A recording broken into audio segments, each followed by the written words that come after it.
All 5 of the seats were currently filled, but Sam was deeply confused, and it seemed like he wasn't the only one, as the others in the remaining seats also looked over at the remaining person sitting down. Whoever it was not one they were expecting. "What's wrong?" Quinn asked, still a little amazed that there was a good chance an important figure was sitting next to them for a while, without them realizing it. "Well, as you can see, the 5 seats are for the Big 4 family members as well as the Supreme Commander. However, the leader that should be sitting in the last seat is from the Grey Lash family. The current leader is an older, patient, respected man. This person looks like he just graduated from the military academy." It was true even before, when Quinn had seen him, he felt like the man was in his early 20s.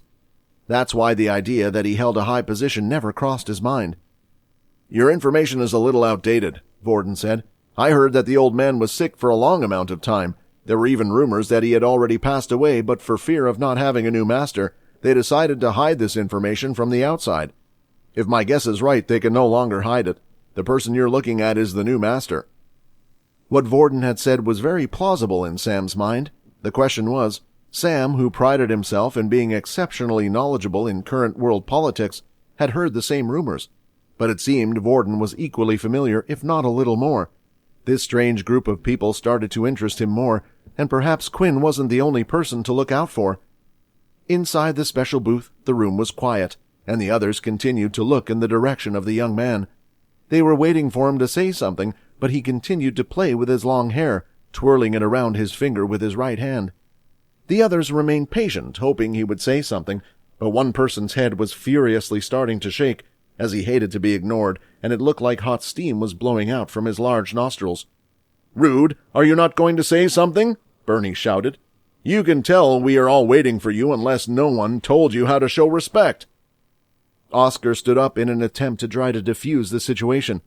In a way, the military was the bridge between the Big 4 families. It was hard because each power was considered equal, and the same could even be said for them. "I'm assuming the elder passed away then, and you are here to step in?" Oscar asked. The young man finally turned his head, acknowledging the others in the room. He looked at each one carefully with his narrow, piercing eyes.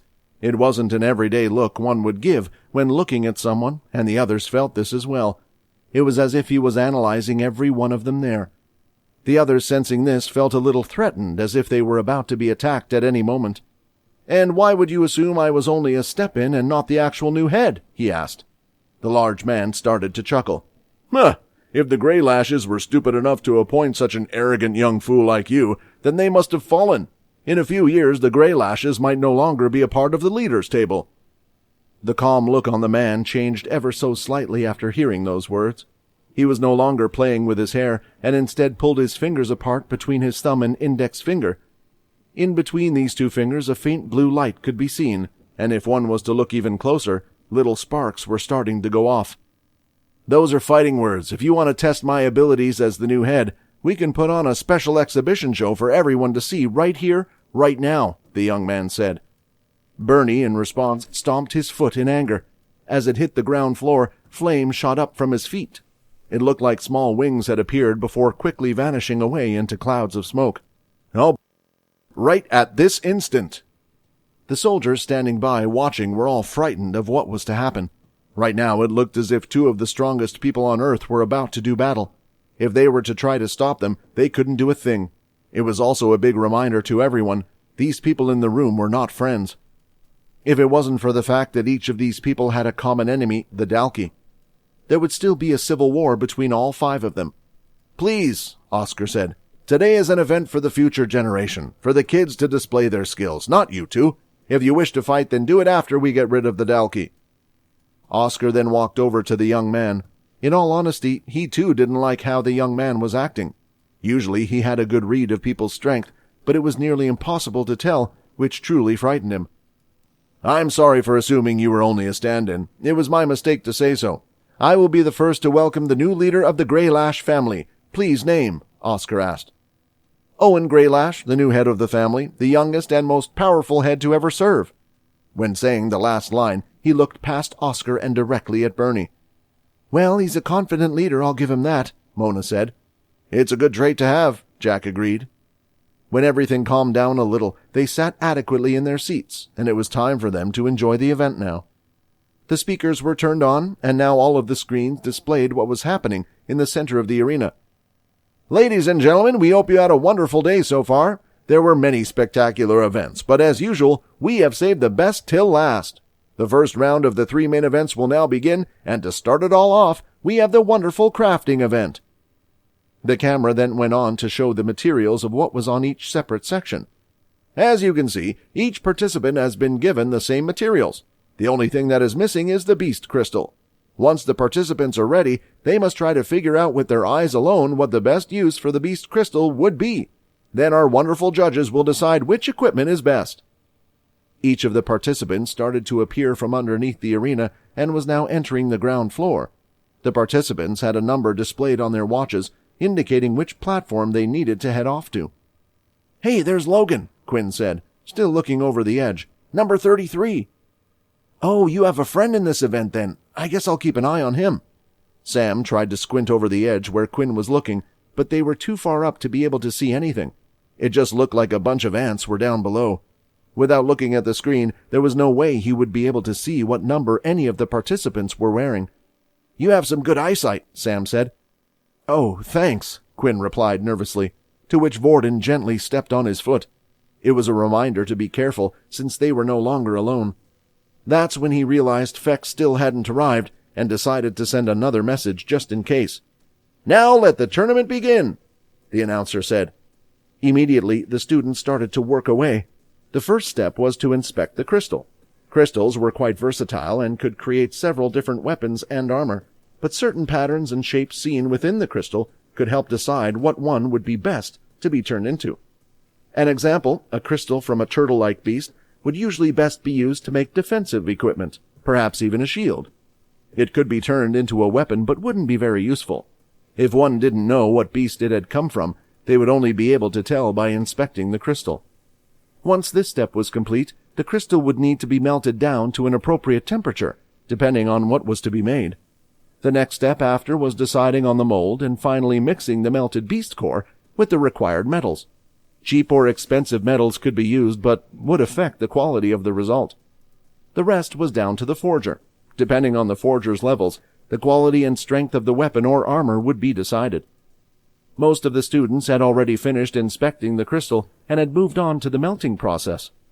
The camera continued to pan around to the many students working away hard. However, the camera eventually reached one student, a short little one who seemed to be just standing there with his eyes closed. It looked as if he was sleeping in the middle of the tournament. "What is Logan doing?" Quinn thought. "Looks like he's asleep if you ask me," a voice said from behind. As the boys turned their heads, they could see Fex standing there. "What took you so long?" Quinn replied. Quite some time had passed since Vorden had sent out his first message. No matter where Fex was, it shouldn't have taken him as long as it did for him to arrive. It wasn't as if the boys were joined by the hip and they couldn't do anything themselves, but it was more like there was nothing else to do. The event was the only thing happening right now. Other than Quinn and them, Fex didn't get along with anyone else being a level 1, so he had no one else to watch the show with either. "Hey, come on, did you miss me that much?" Fex said, looking at Vorden, who had a strange look on his face. He was still wondering about what could have taken him so long. "Look, don't worry, I had something that upset my stomach yesterday and was in the toilet. Trust me, you don't want to go into the boys' toilet by screen 4. I think you can still smell it." Vorden looked at him even stranger now, and even Quinn was starting to feel slightly awkward, and it wasn't the bad jokes. Did vampires even get stomach aches? Vorden thought. By bad meal, is he talking about blood? "So I heard that you guys dealt with the Zack problem all okay, huh? Why don't you tell me about that? What happened with that?" Fex's words, when spoken, were quick and to the point. He wasn't even giving enough time for the others to reply to what he had already said.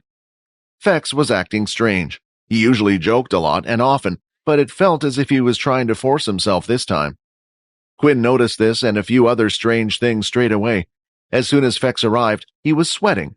Vampires often didn't even sweat from strenuous activity, as they had high amounts of stamina. This was different. This type of sweat was from something else, as if he was scared. The other thing that made Quinn think this was his heartbeat. The stronger a vampire was usually, the less their bodily organs needed to be used. Their heartbeats were able to be slowed, and the amount of blood and oxygen that needed to be carried around their body was lessened. So the fact that Quinn could hear that Fex had a fast heartbeat, he knew something was up. He wasn't in control of his emotions right now. "Calm down, will you?" Fex said to himself in anger, seeing that the others weren't buying his act. "Hey, you said you're friends with number 33, right?" Sam called over. "Well, it looks like he isn't doing too well." Their attention was focused on Fex this whole time that they had forgotten about the competition. When looking at the screen, the camera was once again focused on Logan, and still, he hadn't touched anything. "Well, it looks like he doesn't care about the event then," said Vorden. "You're probably right," Quinn replied. Hearing this, Sam was quite shocked. How could someone waste an opportunity like this on such a grand stage? Not only were the Big Four watching, but so were many factions from all over. A forger was highly sought after, so even if the one displayed a little bit of skill, they could quickly join a faction and live the rest of their lives peacefully. The two decided to question Fex later. Acting strange wasn't a call of emergency. It couldn't have been something urgent. Otherwise, Fex would have informed them immediately. They both trusted him now after the many times he had helped them out before. The timer continued to go down for the event until eventually the buzzer had sounded, signaling the end of the competition. Using his advanced eyesight, Quinn quickly looked down at all the items that had been made and used his inspection skill. It allowed him to see each item's stats displayed out as a screen hovered above each one. At first, Quinn was doing this individually by looking at an item, but then suddenly a familiar sound was heard. "Inspect skill has risen to level 3. The number of times he had used the skill while looking for Zack, and now during the contest, had helped greatly, and finally it had risen to level 3. When looking at the items, all of them immediately had a screen displaying their stats. There was no longer any need to use the inspect skill on each item individually. Seeing this, he could see the level of equipment made significantly varied. It seemed like they were only given a basic crystal to make an item. Some had chosen to make ranged weapons out of the crystal, some chose regular melee weapons, and a few decided on armor. It just went on to prove how difficult a forger's job was. The fact that not everyone had made the same item meant it wasn't easy to decide what the crystal would be best used for. However, when Quinn looked using his inspection skill, he could quite clearly see.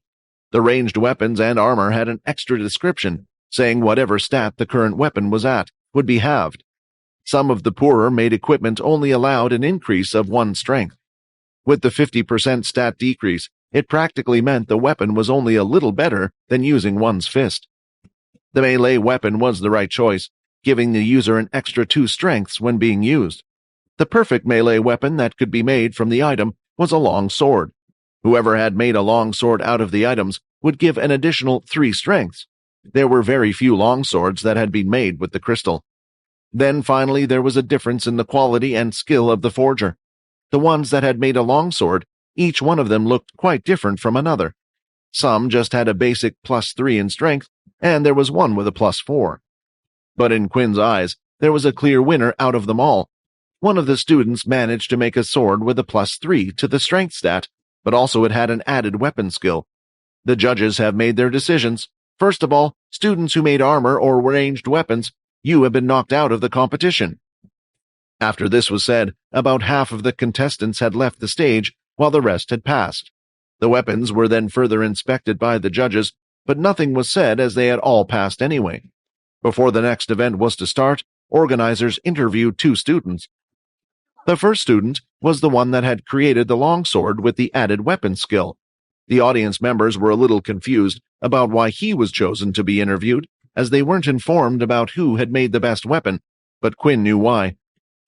"Maybe if I don't become a traveler in the future, my skill could be used to become an inspector of beast weapons," Quinn thought. With just a single glance, he was able to tell a lot of information about a weapon. The next student who was to be interviewed was Logan, which came as a surprise to many. "Logan, we just wanted to ask you a question. You were the only student to not make anything out of the materials presented today. Is there any reason for that?" the female asked as she shoved a microphone directly into his face. "I am not a forger but an inventor. I find making weapons quite tedious, to be honest with you. I failed because I don't respect the art of forging. Like others, this was not my stage," Logan replied. From the side, a few of the forgers started to chuckle.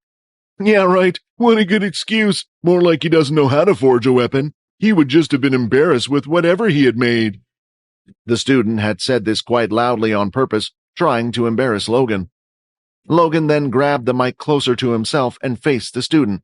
I assure you, creating something that would beat the weapon in your hand would only take a few minutes. The interviewer had a huge smile on her face. She loved drama and entertainment, and it was moments like this the crowd loved as well. Very well. Would you like to redeem yourself, Logan? Why don't we allow you to create a weapon now, and a judge can come over and decide? Usually, Logan wouldn't have done something that placed him in the limelight so much. However, he hated it when others said that he couldn't do something when he could. It was as if they were calling him a liar. Very well. Logan walked back up to his section in the arena. All of the equipment was still untouched from before. The event organizers allowed this, as usually there was quite a bit of setup time before events, and they would delay it with useless speeches or question and answer segments. This was far better than any of those. They had planned to give Logan the same amount of time as the other contestants, 30 minutes. However, Logan didn't need it. The forgers were allowed to use their abilities. Many of them had abilities that would help in the forging process, and Logan was no exception. The little spiders that covered his costume in a small suit started to break down and reform. They gathered on his back and then started to sprout out 3 individual arms on each side. When they finally finished forming, it looked like Logan himself was a giant spider. That's kind of cool, I'm not going to lie, Vorden said. The arms went to work, and now with 8 of them, he was able to do multiple things at once. After 5 minutes had passed, he had finished creating a longsword. The crafting speed alone was enough to have the other impressed. They didn't even really care about the quality of the weapon. Still, the judges standing by the side could already tell, while watching Logan make the weapon, that it was one of decent quality. It wasn't the best weapon to be made today, but for the amount of time it had taken, it was better than they had expected. The interview grabbed the longsword created by Logan and the one made by the heckler forger from the crowd. She lifted both in the air and then struck them both against each other as hard as she could. We have a clear winner, she said. As she lifted the sword made by the heckler, the camera zoomed closely on the sword, and there was a reasonably large chip that went in around halfway into the side of the sword. When they turned to look at the one Logan had made, there was but only a small scratch. The crowd cheered in excitement as they saw this. They loved someone who could back up his word.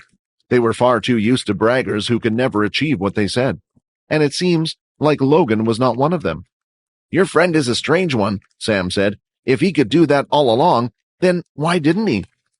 Quinn started to laugh as he looked around at the other two and then Logan down below. We're all a little strange, he replied with a smile.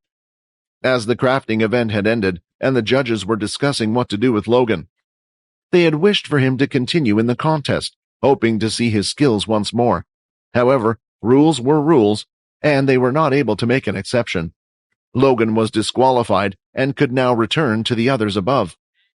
Deep underground, it was time for the next set of contestants to prepare themselves. Layla took in a deep breath. For now, it was time for the ranged event. Shortly after hers, it was Peter's turn as well. Vex? Vex! Vex! Can you hear me? Hello? Quinn said, waving his hand in front of Fex's eyes. Snapping out of his daze, Fex soon realized where he was.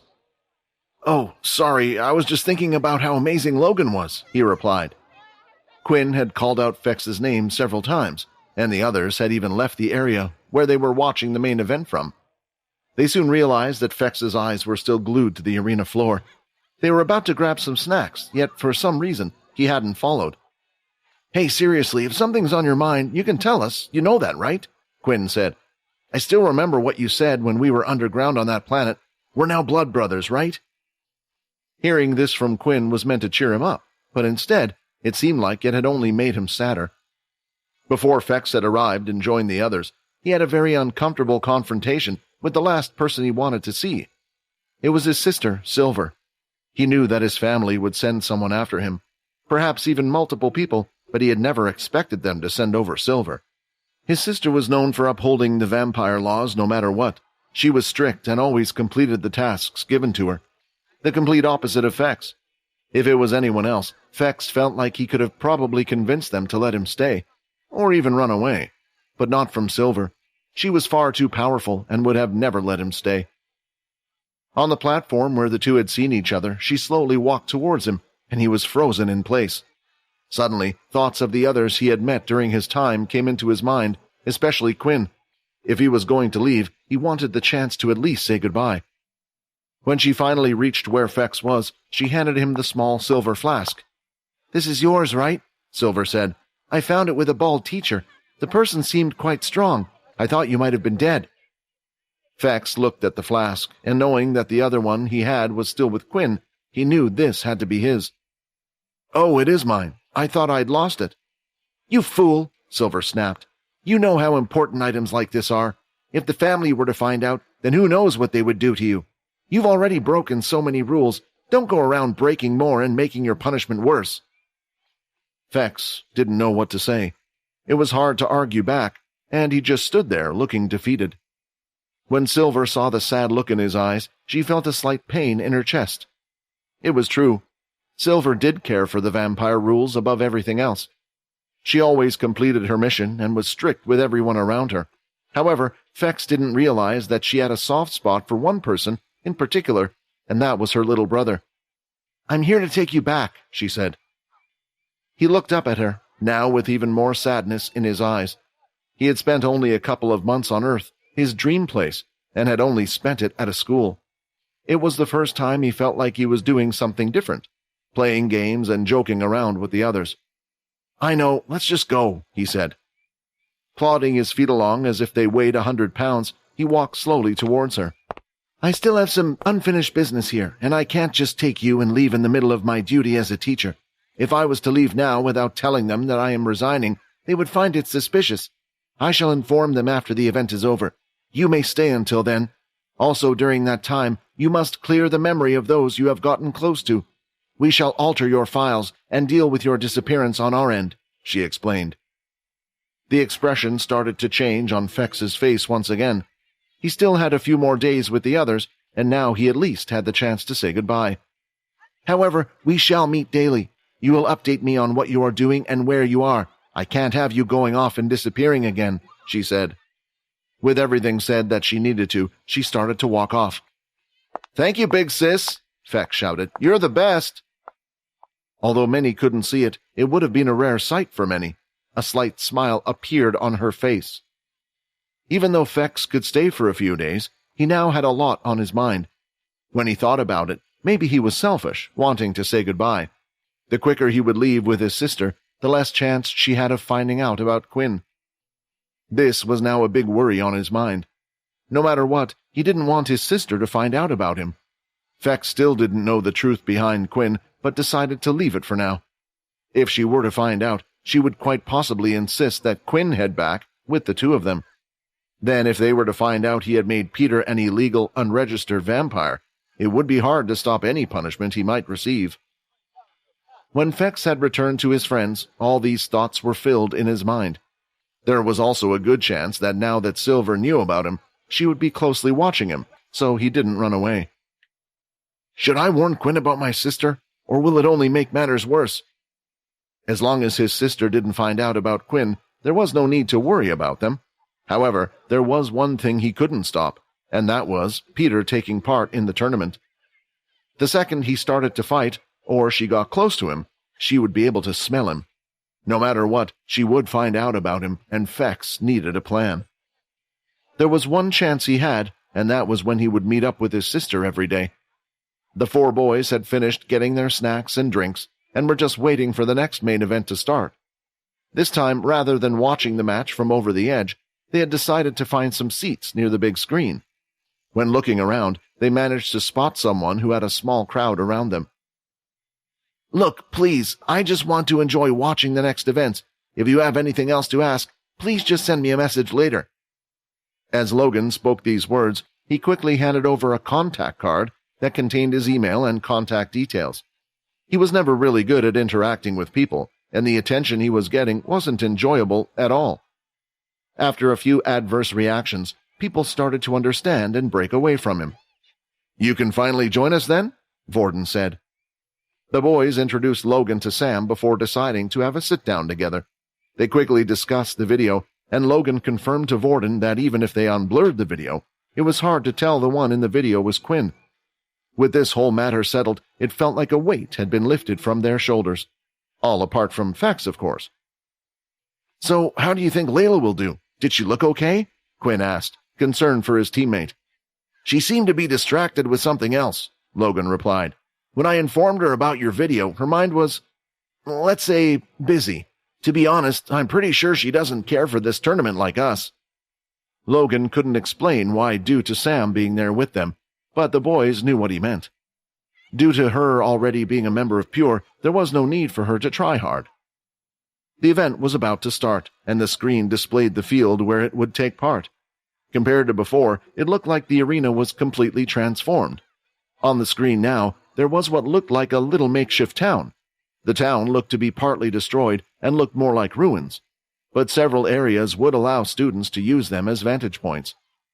Vorden was the first one to realize that the place had been built in a particular way for ranged weapons users to take advantage of.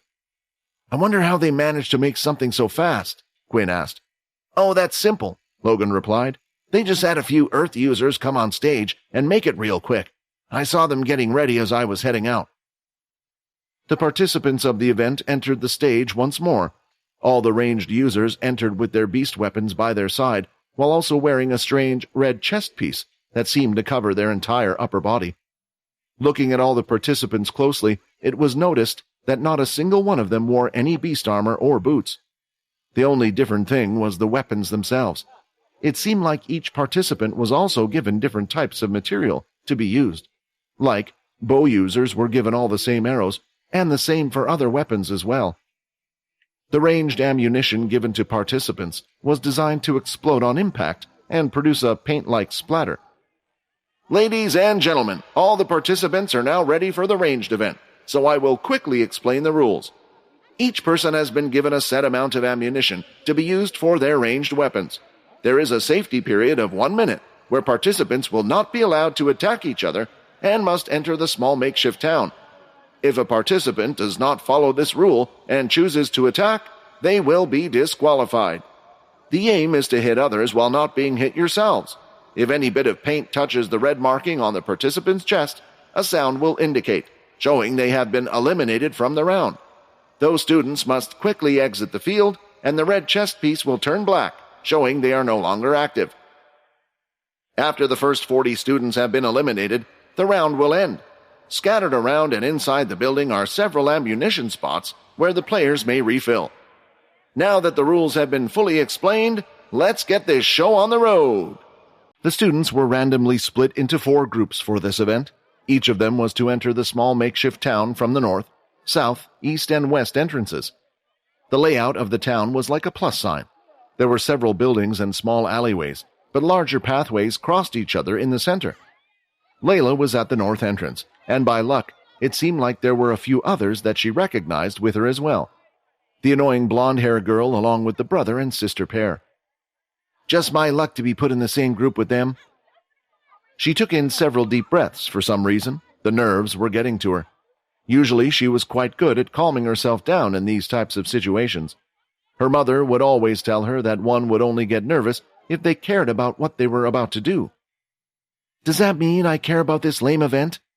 In truth, she already knew the answer. "I just have to get through the first round. If I can do that, it will prove I could do something on my own, and I'm not just some burden on everyone," Layla said to herself. "Just don't get eliminated. Just don't get eliminated. You can do it, Layla." She carried on repeating these words to herself as if it was some chant. The more she said, the less likely it seemed to become a reality. Although she was going against Pure's wishes, they hadn't even bothered to explain to her what they had planned to do, which had irritated Layla quite a bit. Going against their orders, she would at least like to pass the first round to prove to herself that she can do it, and then she would immediately eliminate herself from the second round with no problem. One more day in the event couldn't hamper their plans too much, and it wasn't like they cared if she didn't. "All right, and let the event begin." The buzzer signaled the start of the event, and students from all 4 entrances had entered the small town. Above the arena, a holographic display of the countdown had begun. Some students had split off immediately from the group and went on to look for their hiding spots, while others already had a few targets in their minds. And Layla had a sneaking suspicion that she had become one of those targets. Right on her back, out of the corner of her eye, she could see the blonde girl and the brother and sister pair. Although this was a singles tournament, it looked like they knew each other beforehand and had decided to team up. While looking around, Layla noticed that this was a tactic that had already been implemented by many. A lot of people were running together in groups rather than alone. Did they decide this beforehand or just now? It was too risky for Layla, and she didn't know anyone else in the competition. All her friends were on the outside, and if she teamed up with people now, how would she know if she could trust them? Hoping her suspicions were not right, Layla decided to stop going along the straight path and bolted in between two buildings down an alleyway. However, just like she had expected, the other three had followed her. Why did you have to target me? What did I do? Is it 'cause I look weak? She said in anger as she gripped her bow. There were now only 15 seconds left on the timer before participants were allowed to hit each other and eliminate them. That's not fair, Quinn shouted at the screen, seeing that Layla had 3 people on her tail. Why are they grouping up on her? Quinn, you should know better than anyone that this world isn't fair, not the way it is right now anyway. It's not against the rules, so let's hope she doesn't take this loss hard, Vorden replied. Look, you can't count her out just yet, Vex said positively. She can still turn this around. Still, both Quinn and Vorden knew the reality. It was 3 against 1, and they were all also higher ability users.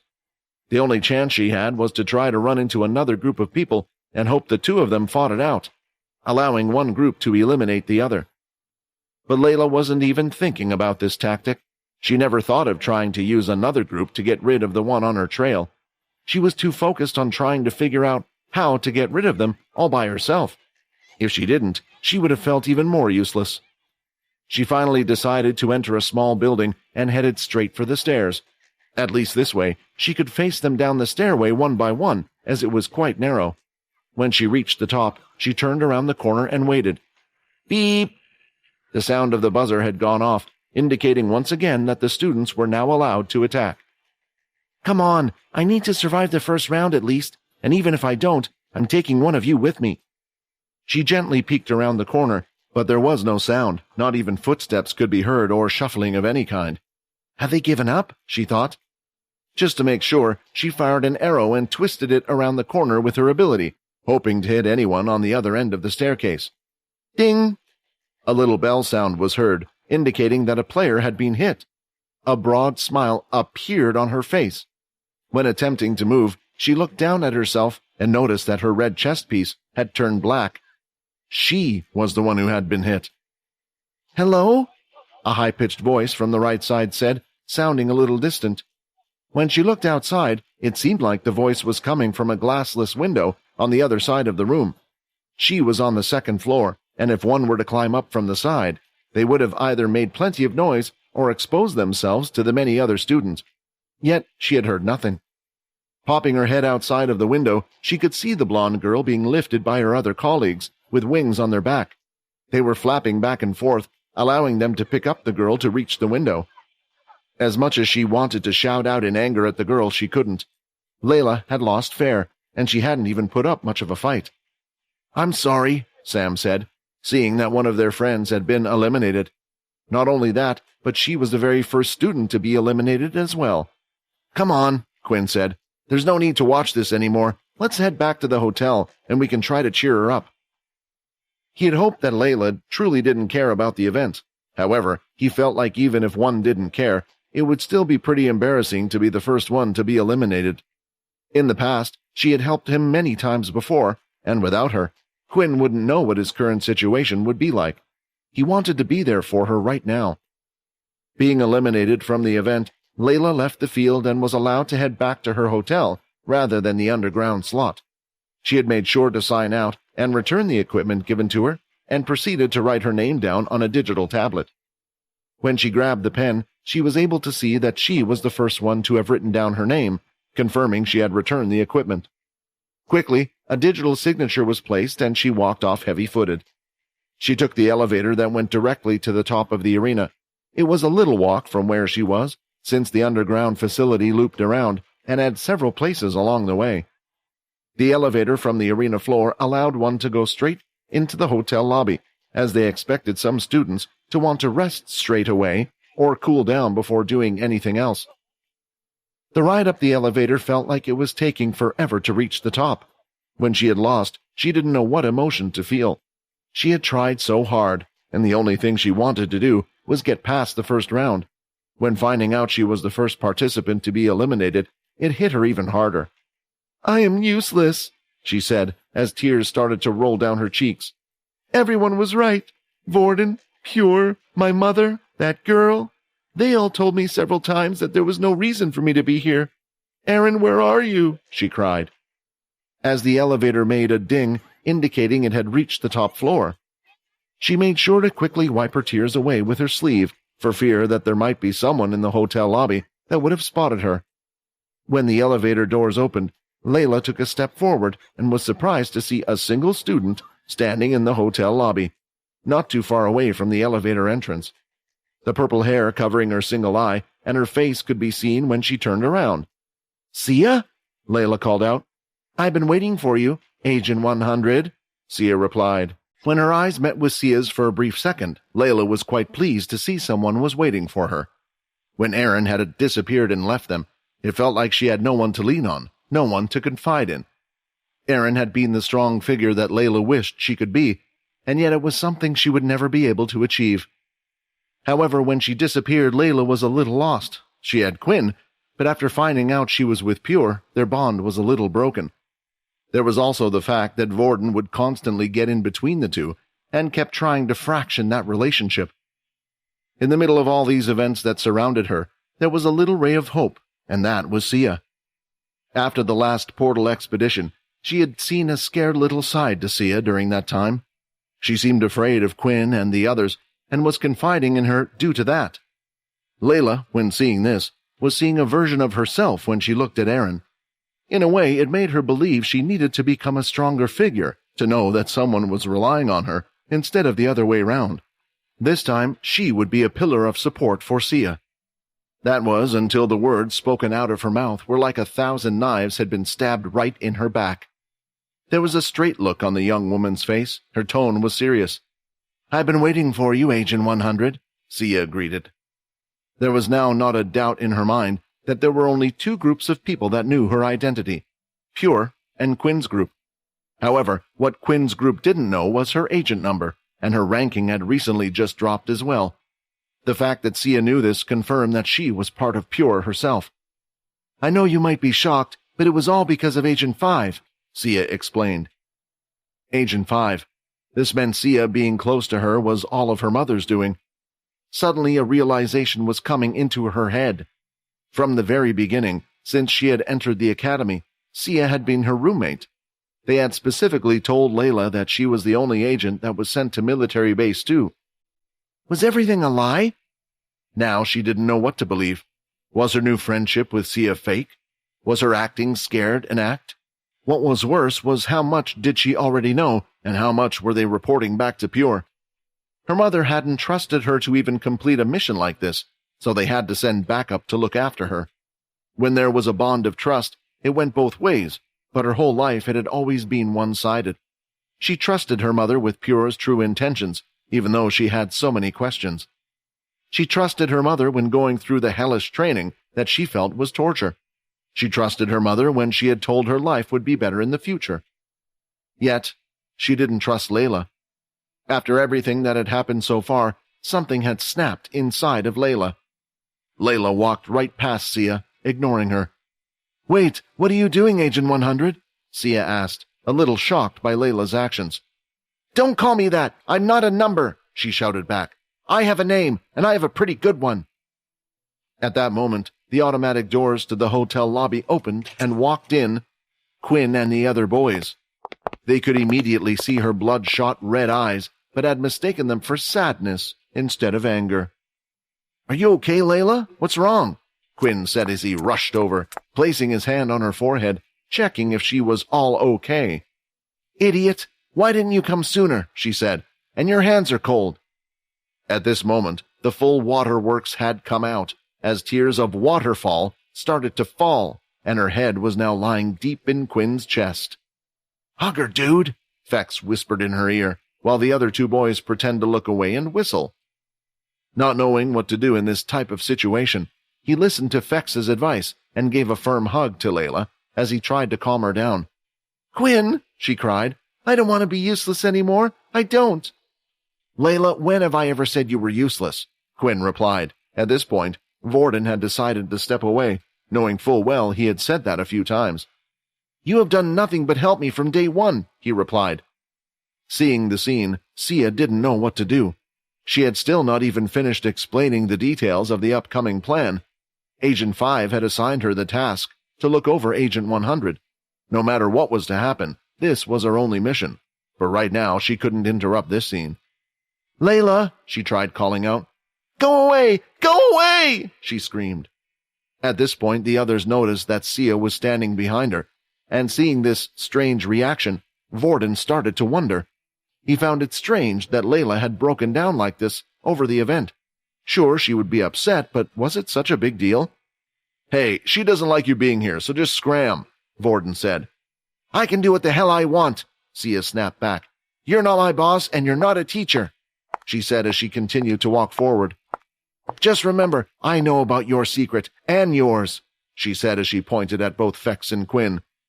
Sam, who was currently a bystander at this point, didn't have a clue what was happening and was finding it hard to follow along. "It's like I've been transported into the middle of a soap opera while still in the middle of a season," he thought. Sia walked forward, not caring about anything. However, after a few steps, she suddenly could no longer move. Something seemed to be restricting her movements completely. Then a breath was felt behind her neck.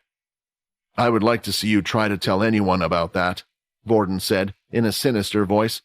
It was the first time she had heard him speak like that. She could see his hand pressed against her throat, with nothing but a chopstick pointed at it. Perhaps others would have laughed, but the deadly aura coming off of his words, she knew it was no laughing matter. Looking ahead, she could see another person who had his hand held out steady, with all his fingers pointed. "Now, why would you choose to threaten us?" Fex said. After hearing the words she spoke, he felt like this was the worst time for anything to be revealed. If the humans had found out what he had transported into, not even his sister Silver would be able to save him. That's why the instant she had moved forward and made the threat, he had activated his strings to hold her in place. At the same time, he immediately saw Vorden and the move, and carefully made sure to allow the strings to not restrict any of his movements. However, Fex soon realized he didn't need to do much, as it seemed like Vorden was able to see and move away from the strings of his own accord. He's a skillful one. At this point, Layla had nearly stopped crying. Quinn still had her held in her hands. She pushed away slightly from his chest and looked up into his eyes. "Quinn, please, I don't want to go back to them," Layla said. "I want you to turn me. I want to stay with you. I want to be stronger." To Sam, it looked like Layla had just made some type of confession. Although it sounded weird based on everything that happened, it was the only thing he could think of. But Quinn very well knew what she meant. She wanted him to turn her as he did with Peter. He was very hesitant, especially after what had taken place with Peter so far. But what happened with him didn't mean the same would happen with everyone. After all, his own life had changed quite a bit, and Layla's was in a troubling situation. He had already figured when she had said she didn't want to go back to them, that being with them was preferable to Pure. Changing her meant she would be leaving Pure and going to his side. Leaving a big organization like that wasn't simple. One would need the power to fight back, and Layla didn't have that. "Very well," Quinn replied. Quinn placed both of his hands on top of Layla's shoulders and moved her off slightly to the side. When Quinn agreed to turn her, she was ecstatic. The sadness surrounding her was lifted. Maybe this was the big change she needed in her life. "Thank you," she said as she sniffled a little bit and rubbed away the last few tears. Of course, right now wasn't the time to change Layla and go through the blood ritual. She was well aware of that. They were in the middle of the event, and there was always the chance the same thing that happened to Peter could happen to her. It was best to wait until they were back at school where Logan could access the black market in case she did turn into a ghoul. "Ladies and gentlemen, the fighting event will soon begin," the speakers announced. The sound of the crowd outside beginning to move was heard. The crowd cheered louder than before, and it could even be heard from the back of the hotel lobby where the group was. This announcement and the reaction made it clear it was the most anticipated event out of the main three. "Nate," Sam said in a rush. "Sorry guys, I gotta go watch my friend. It looks like you guys have things handled here anyway." Although many things were happening in front of him, he hardly knew this group of people and was just helping them out for the time being. What he wanted to do now more than ever was go and support his true friend Nate. "I'll come with you," Logan said, as he was equally concerned about what might happen to Peter, and one of them from Quinn's group needed to inform them of what was happening. The others didn't have to worry about it too much. With Sam, it just looked like some type of strange invitation, and nothing was ever mentioned about Quinn being a vampire or any sort. All that was revealed was that Quinn and Fex had some type of secret. Seeing the level 1 on their wristwatch and how confident they were, he probably guessed it had something to do with the fact that they hid their abilities, yet were in the school based on being weak. This was something he could report to the school if he wanted to, but he saw no reason to. Not being in the same military school, he would have had no benefit from doing such a thing whatsoever, not that he would have even bothered in the first place. The two boys quickly left together and went ahead to the screen 2 areas, while the other 3 were left behind. However, after hearing the announcement, Fex was equally worried and wanted to leave as soon as possible. There was a good chance his sister would be watching the fight.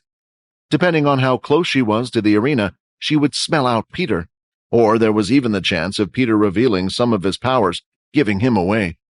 The problem was that he was the one holding Sia right now. "You two can go as well," Quinn said. "I can deal with her on my own." Both Vorden and Fex looked at each other from the other side. It was the first time Quinn had requested something like this. He would often ask for their advice in situations like this, so they found it a little strange. Did he already have a plan? "Are you sure?" Vorden asked, still keeping the chopstick he had in his hand, close to Sia's throat. "I'm sure," Quinn said. "Honestly, I haven't given up on Peter yet. I need you two to see if there's any way of saving him, any gaps in their routine if we can ship him off. I know it's unlikely, but even if we can't, at least we can find out what they plan to do to him, so we can get revenge later on." It was the first time they had heard Quinn declare that he had planned to go against the military in the open like this. Saving one's friend from them was different. He was now clearly saying if he couldn't save them at one point, he would punish those that did this. "I like it," Vorden said with a smile. "I agree," Fex said, as he let the strings loosen and returned to him. Vorden quickly ran over, and the other 2 had left the hotel lobby as well. Quinn quickly looked at Layla and just gave a slight nod, indicating she should go off and follow the boys. Before leaving, she whispered something into Quinn's ear. Sia started to look around the room to see if there was any way out. The hotel lobby was quite large, and the area they were in was near the elevators around the corner from the reception. It was a good 20 meters before they could be in sight of anyone. She then looked up at the top right-hand corner, where a camera was present, but she also knew this was useless as well. There was a specific reason why Sia had chosen to meet Layla here. The camera here had been disabled already. In the security room it would just show a loop, and also it was far enough from the reception area where no one could hear or see them. With no choice and the others gone, she felt she could only do one thing. A spirit spear formed in her hand, and she quickly threw it out towards Quinn. Straight after, she tried bolting it towards him, as she wished to run past him and head for the exit, or at least the reception area. Moving to the side, avoiding the first spear, Quinn then went ahead to Sia. Another spear was thrown, and this one hit him directly in the stomach. "Yes," she said, knowing full well that Quinn would have been slowed down, but it was useless. Quinn wasn't even using his full speed. Half a second later, he was already directly in front of her, and he quickly threw out his hand, grasping his fingers tightly around her neck. Even with the debuff, he was now faster than any normal human. As she looked into Quinn's eyes, she could see, for some reason, that there was great anger. When the other 2 had left, she thought the most troublesome ones had gone. Instead, it looked like the worst one was left behind. He knew from the conversation earlier that she was pure, and before Layla had left, she had told him not to worry about the cameras. "What is Pure planning to do?" Quinn asked. "As if I will tell you, she croaked out again. Why was it that she seemed to be getting strangled all the time by these psychos, she thought. However, what she was also surprised at was the fact that Quinn knew about Pure. Did Layla tell them everything? How much do they know? When she asked for him to turn her, what does she mean by that? To stay with Quinn, does this mean she's chosen to betray us? I must inform Agent 5 immediately. She started to stretch out her fingers to reach into her back pocket. Inside was a communication device. Maybe she wouldn't be able to talk out in the open, but if she were just able to turn it on, they would know something was up. No reply was a sign that an agent would be in trouble. Quinn's eyes started to glow even redder now, as he had activated the influence skill. You better hope this works this time, otherwise I have no choice but to get rid of you. Sia looked into Quinn's deep red eyes, and her body was frozen in place. She didn't know why. Please work, Quinn said. I don't want to kill again. Again? Sia heard now, fearing for her life. The 4 others had just arrived at Screen 2.